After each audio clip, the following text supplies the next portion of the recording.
we go in the rehearsal room. I don't know these guys. And David starts strumming. This is the lead singer. He's got his guitar. It's like dun dun dun dun dun dun dun dun. This new thing I'm working on. Dun dun God dun dun dun. Start playing a beat to it. Dun dun. Davey dun dun. Guitar player. Dun dun dun dun dun dun. And then David's like just like making up words. Okay. But he's like, "Be with you, girl." And it's the 90s, so you play quiet in the verse and loud in the chorus. Oh. And so, bam, be with you, girl. And this fucking song, like, literally is like, happens in 5 minutes. We practice for a week. We go on tour. We go, first show's in Chicago. We're at the Avalon Ballroom. There's a curtain. And I'm like, before the show, I'm like, what's the set list? And Dave was like, I don't write a fucking set list. What? I call the song out. Just be ready. I'm like, okay, you know. Did you know the songs? I know, I've been practicing them for a week. Okay. I kind of know them. Oh, okay, cool.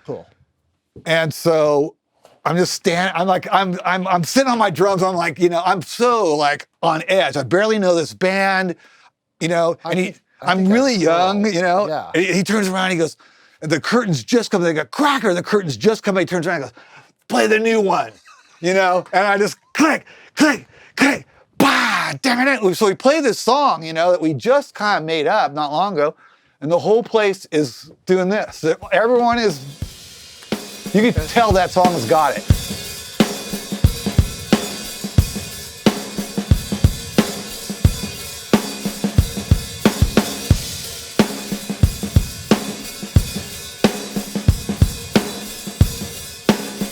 You know, me and Davey are like funk guys, R&B dudes. We love the Sex Pistols. We're Generation X, but we love the funk. And so there's like this funk thing underneath. Whenever we could sneak it in, we would. Like it's gonna get in there if nobody says anything. Got away with it, you know?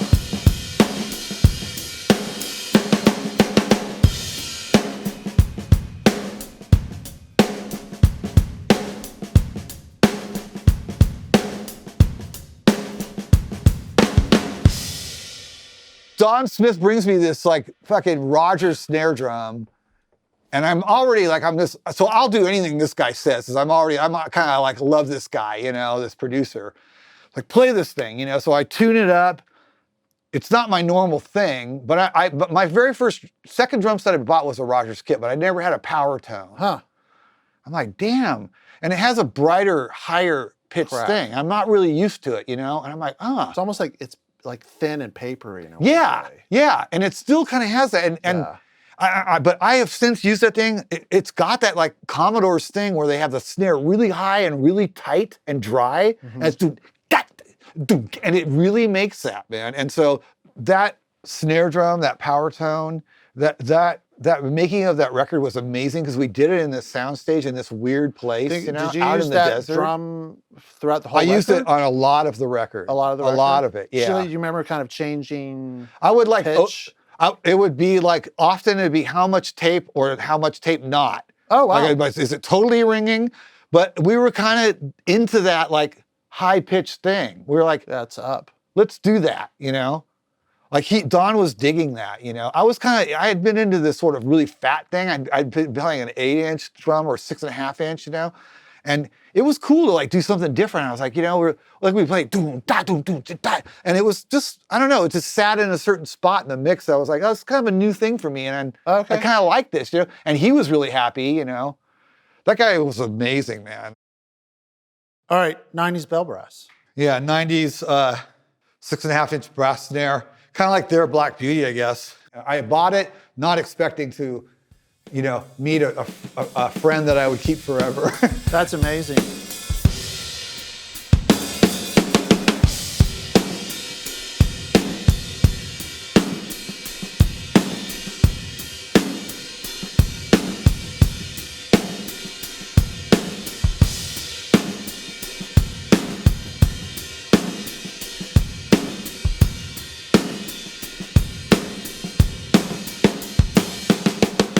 I was in Cracker, and Steven, the singer in Third Eye Blind, he's getting this thing going, and I just get this phone call. It's like, he said, I really like what you do in Cracker, you know, and you're what I've been looking for. And I want you to come do some stuff. While I'm in San Francisco, I'm hanging out with these guys and doing stuff, you know. But I know the bass player, Orion, he was in this funk band called Fungo Mungo, and we were in a cover band called Curveball, and we played all the 70s funk, and we got really popular in San Francisco. Cool. It was like, that's the first love right there, man, 70s funk. And I can go. I'm sensing that. But yeah, so I'm supposed to go to the studio to work on this song. How's it going to be? And I realized I left my Black Beauty, which I was normally using. I left it somewhere, and I didn't have, like, I'm like, fuck, I don't have my drum, you know? And so I just go by Guitar Center, and I just kind of like banging on these snares, and I'm late, you know? And I just see this like 6.5-inch brass Yamaha. And I used to play a Yamaha recording series kit, which was suddenly not cool in the 90s, but is a fucking awesome drum set, you know? And so I just grab this Yamaha snare, pay for it, and I go to the session and I start tuning it. I'm like, oh, this thing sounds really good. And then, you know, I think that song High and Dry, the Radiohead song, was a big hit at the time. Yeah. That, God, boom, boom, boom, God, doo. So the guy starts strumming in Third Eye Blind, strumming, and I'm like, so I'm thinking about that. Because they're like, how's this song supposed to go, you know?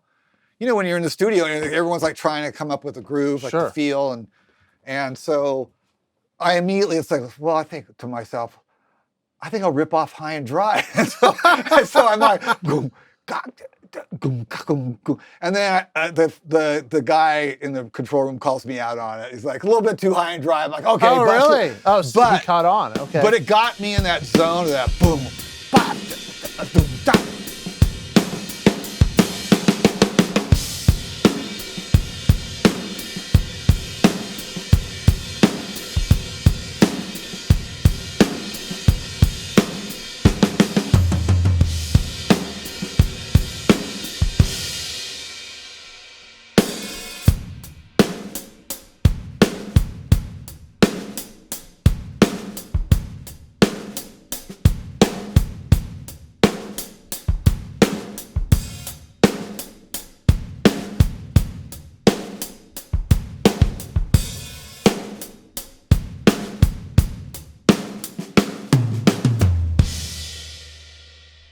I have to say, I think it's probably my second favorite drum. Really? Yeah.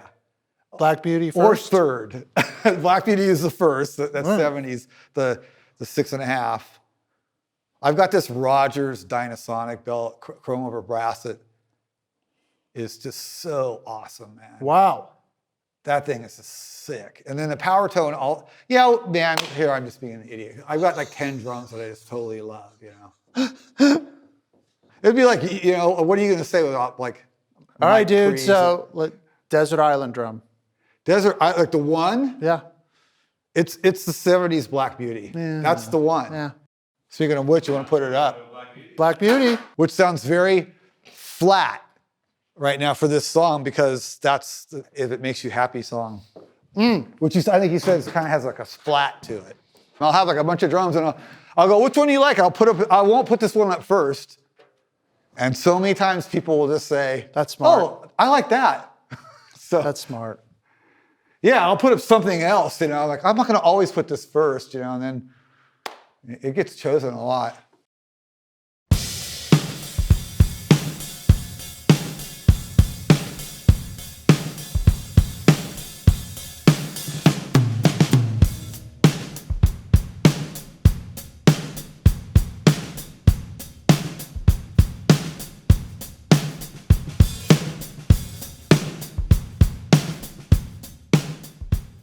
My phone rings, Jeff Trott on the phone. Hey man, I heard you moved to LA. Yeah. Can you come down? I'm working with Sheryl. Oh wow. Sheryl remembers you from the tour with John Hyatt. You know, we met each other. We're friendly with each other, and cool. And so like, can you come down? Yeah. Grab the Black Beauty. It might have been this one. All right. Because I had it. So it might have been this one now that I think about it. Because I would have fucking grabbed it before I went to the studio for sure. That thing always comes. Okay. And so I go in there, she says, I want to replace the drums on this. I said, okay, I don't want to hear the drums then. Oh, wow. Then just turn them off. before I hear it. Like, okay, so they mute all the drums. Cool. And then I listen to the song, and I'm like thinking about what the drums can be, you know? And Once again, for the audience, no click. there's no click. And so I say, turn the click on, and they're like, and Cheryl's like, that's the thing, there's no click. And I'm like, oh, okay. So I said, can I get a cowbell and a shaker? And I just listen, don't, you know, and I'm like, oh, it's kind of speeding up here, you know, so, okay, roll it back, you know, like, okay. And I just kind of made a click, like put in a shaker, and okay, cool. I kind of follow that. I think we played it like 3 times, you know. There's a fill that goes, if it makes you, and I was thinking I was going, but I forgot that the song stopped, so I just went, like I just kind of, it just happened, you know.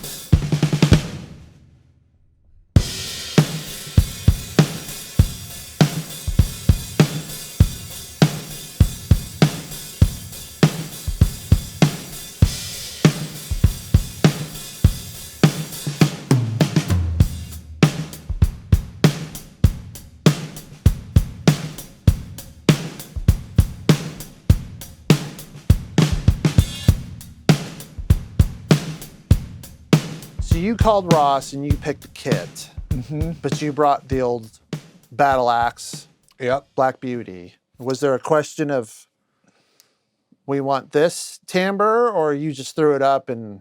I just threw it up. I left the tuned drums. He probably had them sounding pretty good, of course, you know. And I just kind of. Once you heard the track? Yeah, once I heard the track, I just thought, okay, that's what I think the snare should be, right around there, and pretty dead and pretty like earthy and I don't know, Americana, whatever the hell, I don't know. I just kind of thought, and also this kind of got a little bit of like a maybe sort of, if I could be so like a little Al Green, you know, to have it dead and kind of that it's about that tempo. It's got that.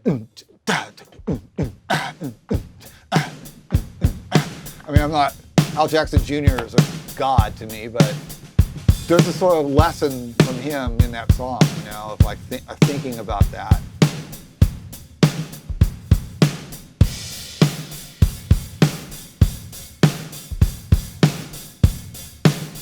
You know, I was playing that song. There's like a slight swing in the kick drum, the 16th note, instead of and they liked that. They were like, you know, had a little bounce to it, you know. And I've noticed that, like, without really deciding to do it, I kind of naturally will swing. I have to like consciously think, do not swing. You are not to swing on this. And then I will no swing for you. I will swing. I will assume the no swing position. Otherwise, to default is to swing. This snare drum is the Tama bell brass, or actually it's a Ross Drum Doctor bell brass recreation. Yeah.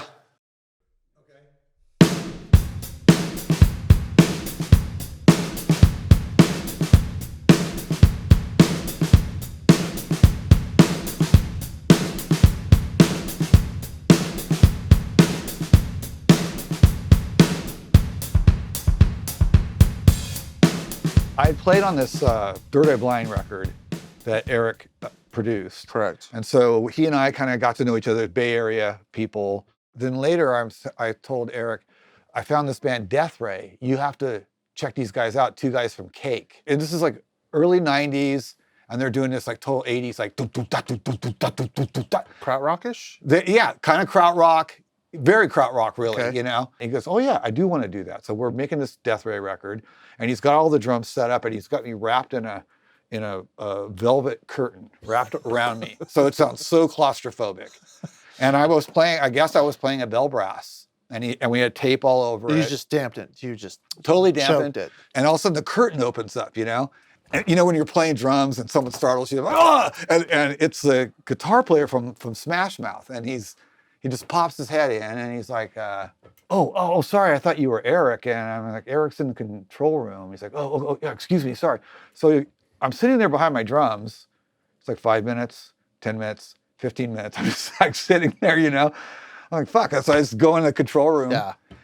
And they're having this like intense conversation. The Interscope, you know, owners, dudes, they're not going to release the record unless we put these other 2 songs on it. And Eric's like, well, they already accepted the record. They signed off on it. I'm doing this Death Ray record. And they're into having this conversation. I'm just kind of standing there witnessing this, like, just being quiet. And finally, Eric's like, okay. And he decides, I'm going to figure this out.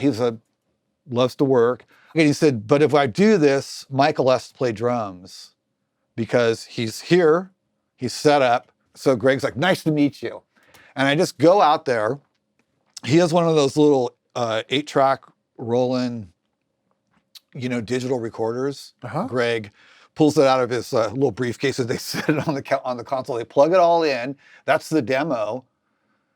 And it's basically the song. And Eric listens to the song. Is like, I like that arrangement. I like that tempo. I like that key. Oh, wow. We're just going to do it to this. Eric is one of those guys like, okay, so this is what I want you to do. You take this part of the stick right here on the side and hit like that on 2 and 4, a little bit more open. And that's one of the reasons why I think that he would call me is because I was like, this is awesome. This guy, this is the opposite of Todd Rundgren, right? It's the guy's like totally like programming me, Like, okay, and then 2 and 4 a little bit more open, and then I would do it. He's like, yeah, and I would, that's what he wanted, and that's how he was, and it worked. I'd go in the control room and I'd go, fuck, I'm glad that you told me to do all that. I'm listening to the demo of All Star, and Greg has these break beats going, and he's got and there's a little tiny break, the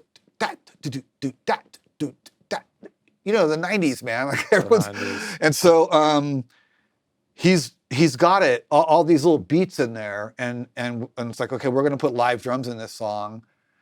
How do we do? How do they fit? Mm-hmm. And what purpose do they serve?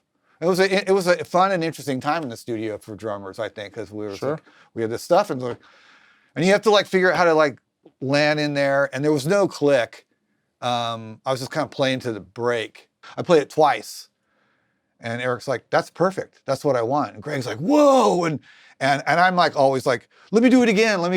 And he's like, no, dude, it's good. You're good. Was it anything in particular that you remember that Eric was going for tonally with the snare drum? Or was it well, this is here, just whack this? I think it was basically that we were doing this really 80s thing with Death Ray.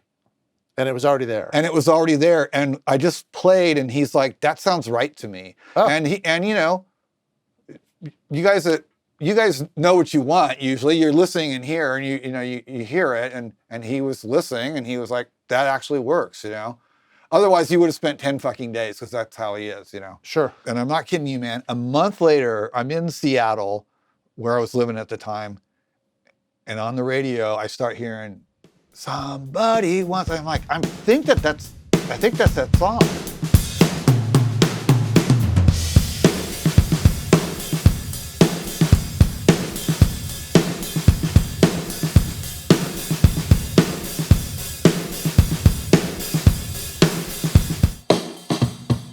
Dude, that's knocking.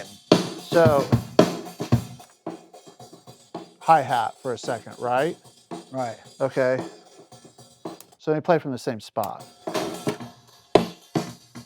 Notice how little? Yeah. And I am playing the hat. I know you some are. sauce, yeah. That's the chorus. And that is pretty isolated. Which is why the mic is so freaking amazing. It's weird when you're a musician and you've been playing music for a while and you've been making some records and so, when you finally have a hit song, if you ever get lucky enough to have a hit song and you play it live and you see the place light up, it's a crazy feeling and a crazy thing to see. You play like a hit song and everyone's like, oh, and you just never forget it. It's just like, whoa, that is crazy. And you realize that it's like there's a cultural thing happening. It's not even like we're so great. It's more like there's a thing that's out in the world that everyone feels at the same time, like it's like this sort of, cultural moment. We got to do drums at Skywalker a little bit, which was really fun, really cool. I haven't been there yet. It was neat. They had this like kind of ceiling that you can kind of look at the joystick and it moves, like change the acoustics of the room. Why not? Yeah, I mean, if you can, exactly. Why not? Why not? Yeah. Yeah. So, and then most of it is done at Crystal or like Eric's studio, Barefoot, I think he Barefoot. called it. Yeah. Mhm. And it used to be Crystal. When we went down into the echo chamber Yeah. and literally found like on the ground, there's like this piece of paper, it's all dusty in there and stuff, you know, we're like kind of going around the place. We find this piece of sheet music. It's Marvin Gaye, What's Going On, strings. I think they cut that song in that room. Seriously. There's a bunch of Motown stuff done there. I think they did a lot of the Jackson 5 stuff there. Love the history of studios. Love that. I mean, speaking of this place, Yeah. it's insane.